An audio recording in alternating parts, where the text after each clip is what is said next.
Pourquoi je parle du peuple du Wakanda? Parce que c'est un peuple qui a beaucoup fasciné et qui continue de fasciner. Et je suis persuadée que si justement ce peuple-là est si fascinant, c'est parce que quelque part nous souhaitons les ressembler tout simplement.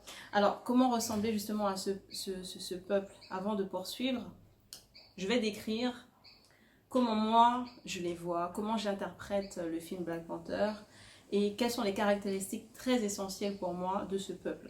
Bonjour à tous et bienvenue dans votre émission quotidienne de Libérer le Lion. Je suis Nadine François, formatrice et coach, et j'accompagne les entrepreneurs missionnés, les passionnés, les acteurs du changement à participer au développement des territoires, de leur territoire, que ce soit en Afrique, en Amérique du Sud ou dans les Caraïbes. Vous êtes bienvenus si c'est votre cas, et même si ce n'est pas votre cas, merci de vous abonner et de partager autour de vous les valeurs que Libérer le Lion propose. Lorsque l'on voit le film Black Panther, on voit un peuple souverain, un peuple qui n'a pas honte de ce qu'il est, un peuple qui est économiquement développé, humainement développé, culturellement développé, un peuple authentique qui a gardé sa singularité. Le peuple wakandais est un peuple très très fier. C'est un peuple qui n'a pas connu la colonisation, qui n'a pas connu le processus de domination, et donc c'est un peuple qui s'est développé tout seul, sans l'aide des autres, en prenant appui sur ses ressources locales et en puisant ses forces sur ce qu'ils sont et non sur ce qu'ils aimeraient être. Ils ne se sont pas demandé en fait comment ressembler à l'autre, mais ils ont plutôt cherché à faire avec ce qu'ils avaient, tout simplement, avec ce qu'ils sont, avec ce qu'ils étaient. Pour moi, si je devais résumer ce que je m'apprête à vous dire, j'utiliserais qu'une seule expression, hein, qu'un seul concept, ce serait celui de l'estime de soi. Oui, pour moi, pour ressembler au peuple wakandais, il faudrait vraiment que l'on travaille sur notre estime de soi. Qu'est-ce que j'entends par là? L'estime de soi, vous savez, ça regroupe la confiance en soi, l'image de soi et l'amour de soi. Donc je vais développer. L'amour de soi parce que lorsque l'on regarde Black Panther, lorsque l'on observe, lorsqu'on analyse le peuple wakandais, on voit que c'est un peuple qui s'aime. C'est pas un peuple qui se rejette, qui est dans le déni de lui-même ou qui a honte de ce qu'il est physiquement, c'est-à-dire en termes de texture capillaire, en termes de couleur de peau, en termes de style vestimentaire, en termes de ressources intérieures comme des ressources extérieures. C'est un peuple qui s'aime en fait.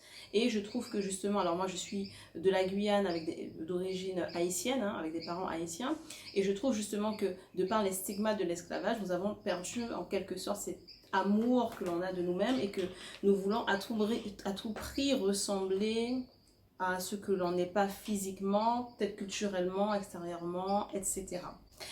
Il y a également l'image de soi, c'est-à-dire que le peuple wakandais ne se voit pas comme de minuscules microbes, hein, comme je l'ai dit, ils n'ont pas été touchés par quelques stigmates dus à un processus de domination, d'esclavagisation, ils ont une certaine image très valorisante d'eux-mêmes, alors que lorsque je prends par exemple, d'un point de vue collectif, bien entendu, individuellement, nous pouvons avoir une très belle image de nous-mêmes, mais collectivement, nous n'avons pas forcément une très belle image de nous-mêmes.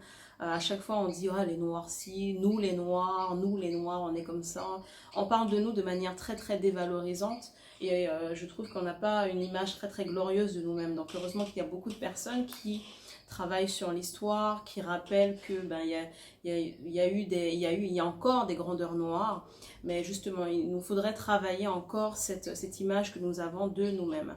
Et enfin, la confiance en soi, tout simplement. La confiance en soi, c'est cette capacité à croire que nous pouvons y arriver malgré nos difficultés, malgré quelques faiblesses, malgré quelques défauts que je vais plutôt appeler points d'amélioration.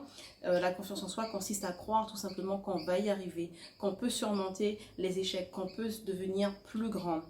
Alors individuellement, encore une fois, peut-être qu'on a confiance, chaque personne a confiance en soi individuellement, mais collectivement, qu'en est-il?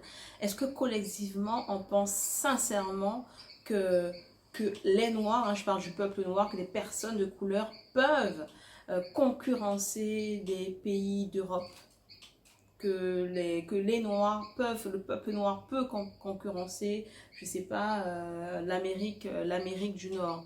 Est-ce que par exemple en Guyane, est-ce que par exemple en Haïti, est-ce que dans différents pays des Caraïbes, est-ce qu'on considère que nous sommes capables d'y arriver? Pour moi, c'est ça la confiance en soi.